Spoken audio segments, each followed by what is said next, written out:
What is leadership? What is it that great leaders do that others don't? How do I become a great leader? It was 2001 and I was a young officer in the army posted to Townsville, in charge of about 30 soldiers. I was starting to formulate my views on leadership and I was looking for answers to these questions. As it happened in that year, I was posted to a unit with about 20 other young officers.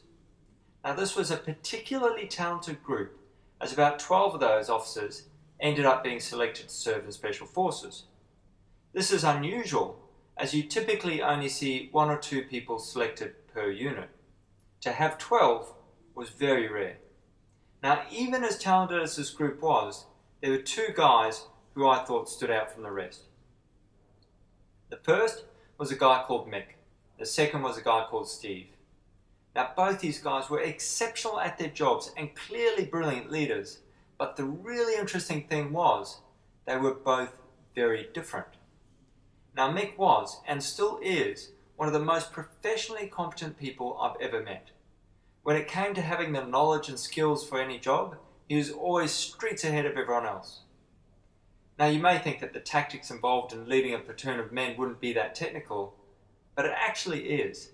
And Mick was years ahead of everyone else when it came to thinking about what future conflicts might look like and how we should be training our soldiers.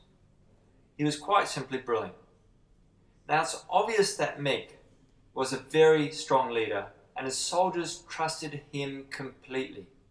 If you were going to go into battle, you wanted to be in Mick's team because you knew your chances of survival were highest under him.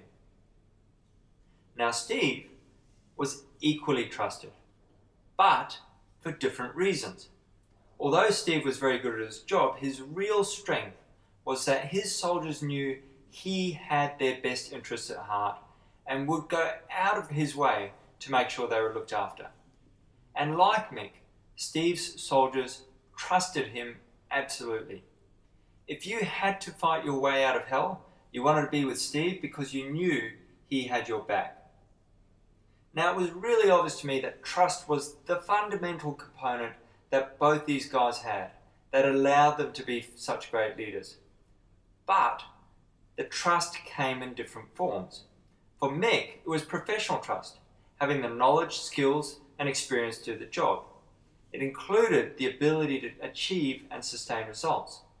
For Steve, it was personal trust, having his people's best interests at heart.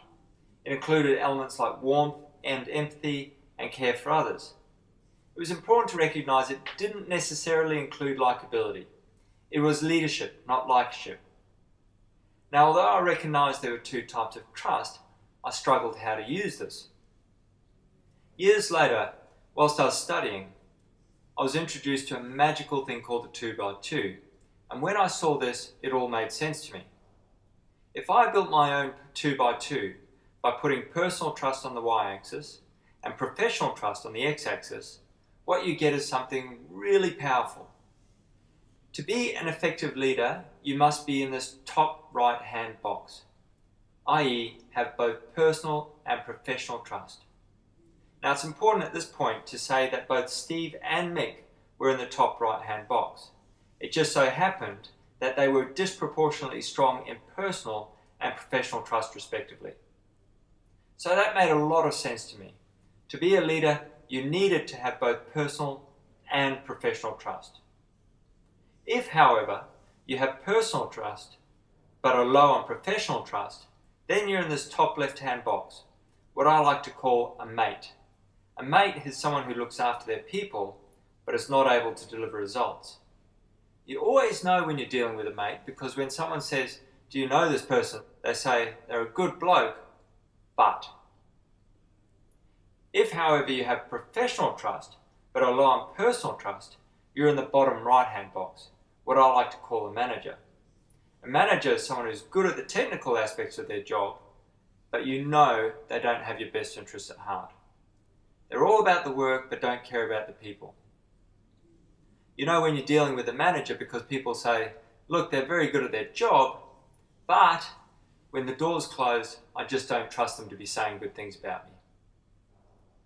If you're unfortunately in the bottom left-hand box where you don't have personal or professional trust, then you're on a good place. I've deliberately not labelled it because I don't want to give people a bumper sticker, but these people are not trustworthy at all and are not leaders. So now this was tremendously helpful to me because I could plot people on the 2x2 and work out if the issues I was having was either a personal trust or a professional trust issue.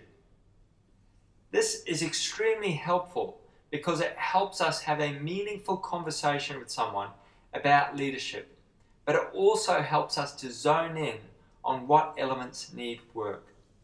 In essence, this clarifies what leadership is all about.